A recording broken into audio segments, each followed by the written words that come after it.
Peuple de Dieu, frères et sœurs dans le Seigneur Jésus-Christ, Shalom.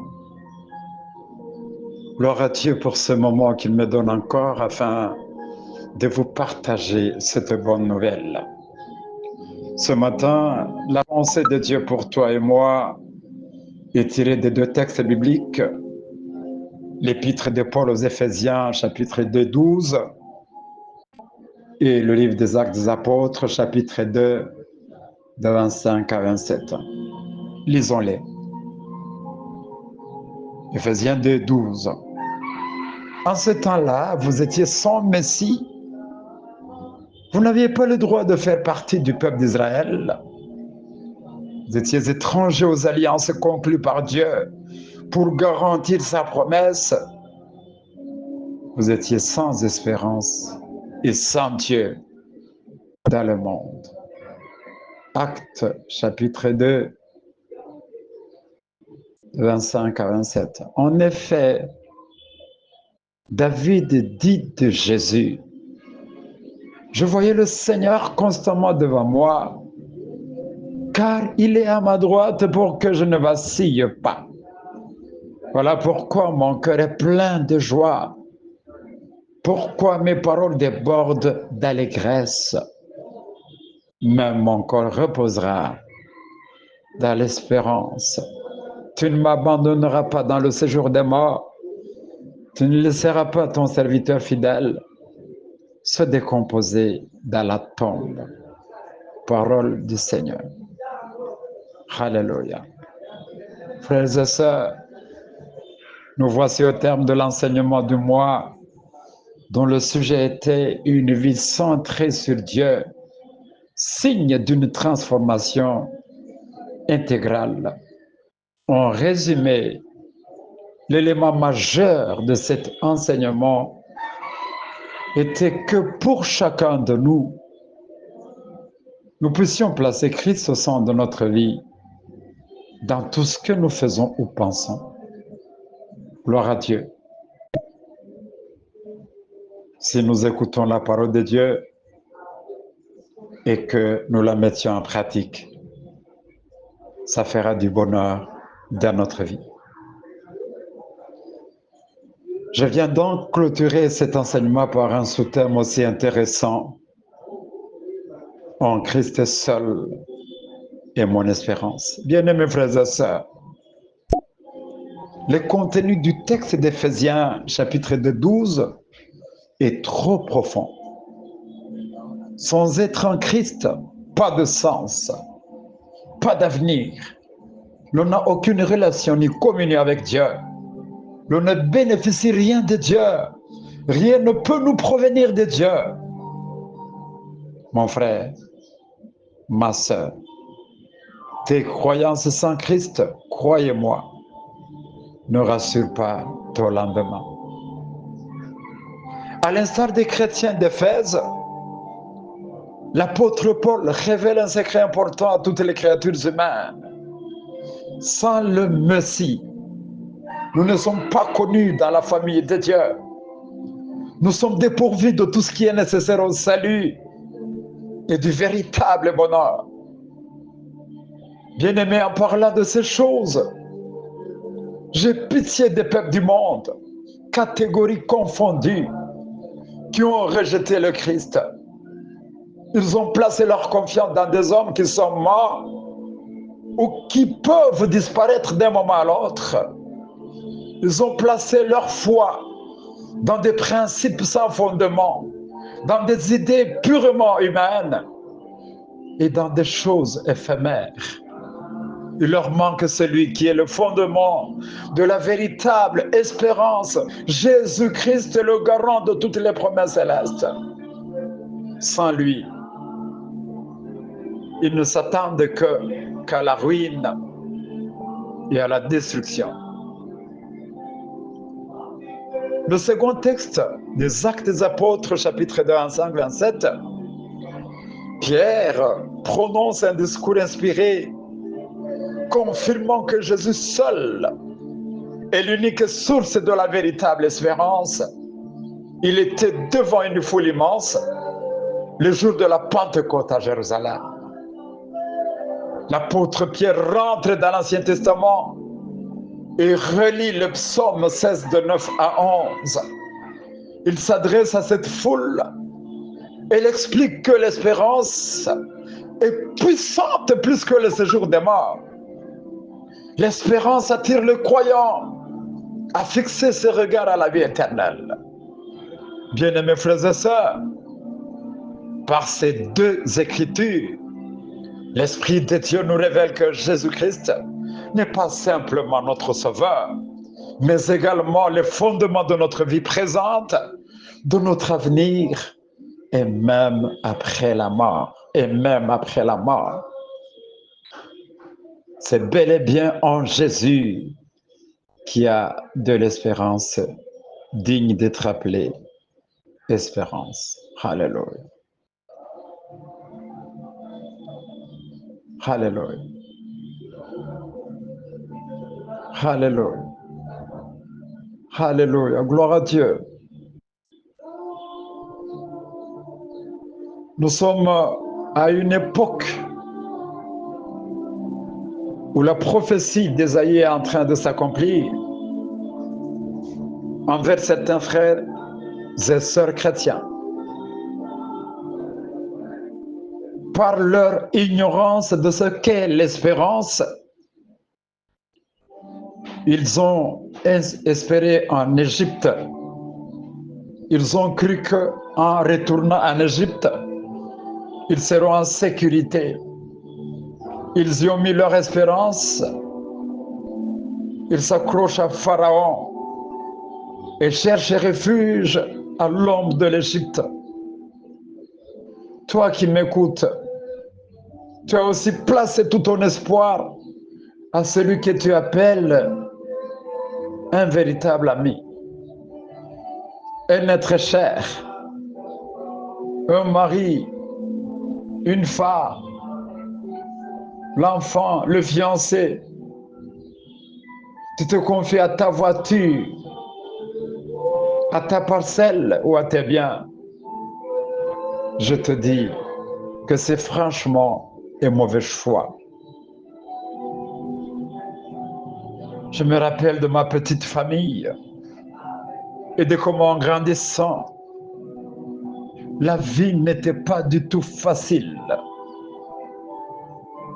Abandonné par mon père biologique et soutenu seulement par ma mère. Je me rappelle quand j'étais à l'internat, je ne savais pas qui payait les frais d'études. C'est sûr que ma mère allait quémander ici et là.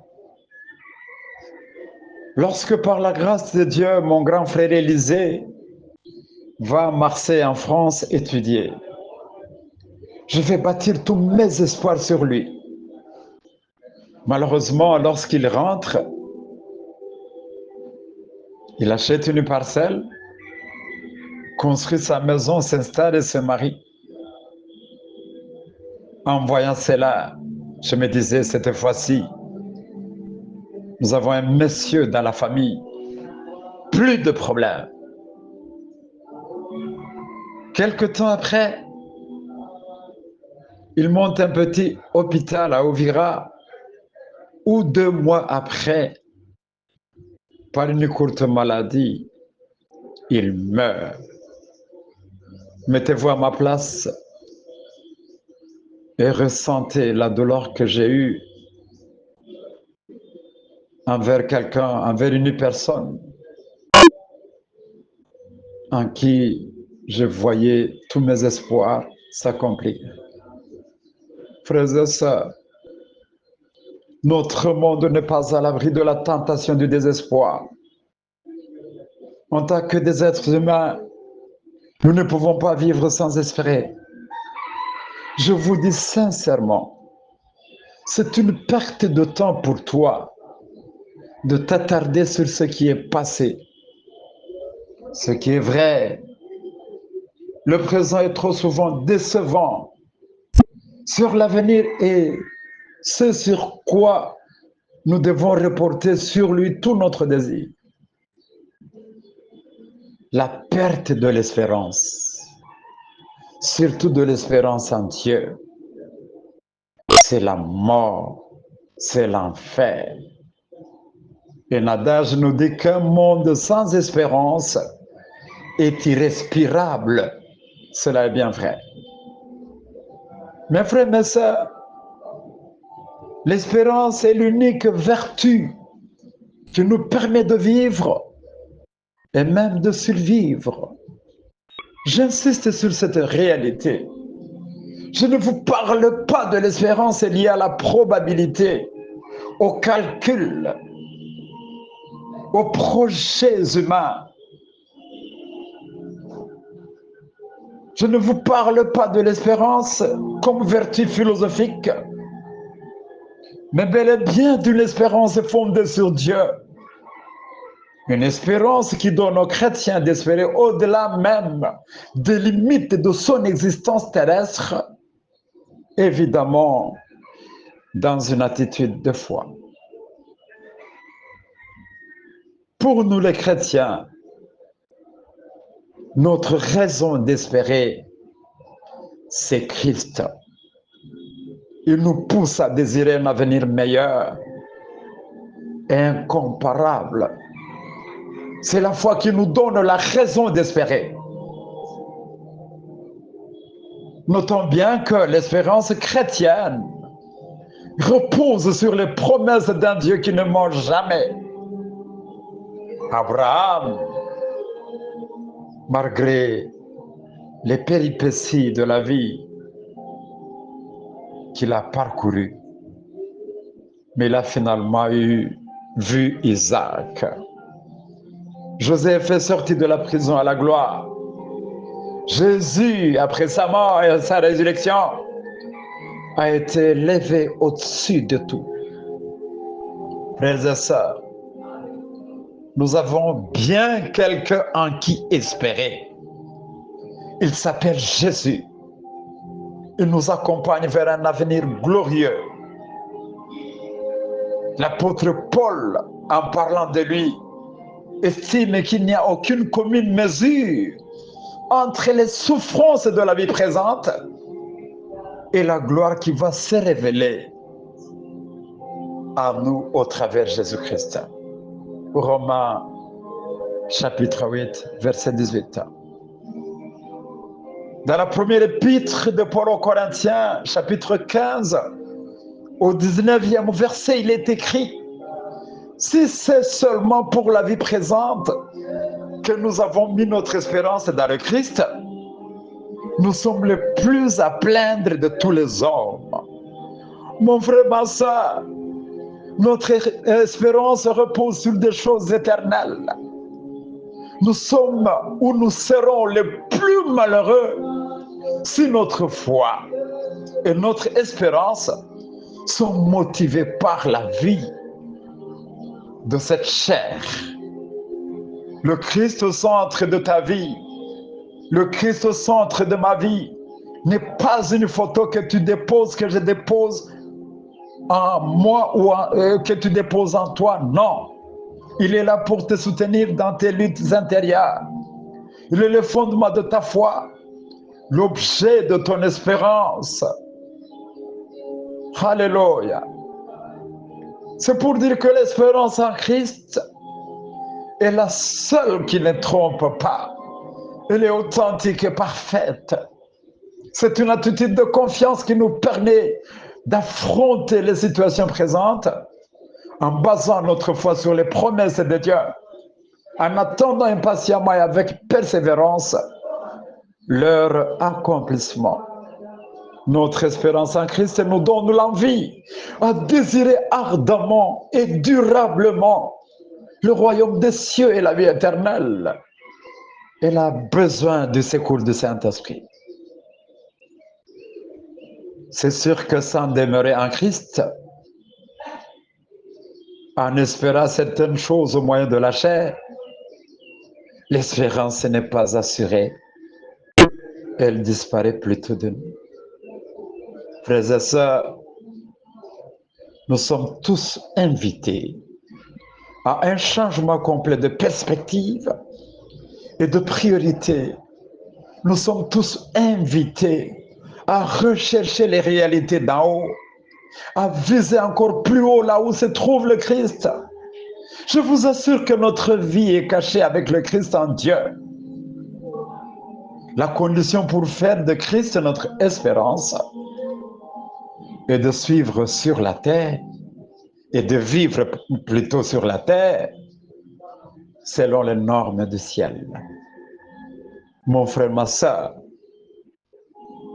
pour terminer, je t'en prie, ne crois pas que le Seigneur t'a oublié. Ne perds pas ton espérance en lui. Rentre plutôt dans toi-même et dis-lui ceci. Seigneur Jésus, aide-moi à combattre tout ce qui m'inquiète. Chasse en moi le découragement. Reconstruis l'espérance perdue en moi. Soutiens-moi à continuer à espérer. Que cette espérance qui vient de toi illumine mes jours sombres, qu'elle donne un sens à ma vie. Seigneur, je te demande la capacité de la maintenir. Mon âme abattue, écoute le Seigneur. Espère, espère, espère encore. Mets ton espoir en Dieu. Tu le loueras, tu le luiras encore, car il est ton sauveur. Psaume 42, 6. Esprit de Dieu, reconstruis-moi la foi et l'espérance. Esprit de Dieu, que Jésus-Christ reste et demeure ma seule espérance, mon unique espérance. Amen. Soyez tous bénis au nom de Jésus-Christ. Alléluia.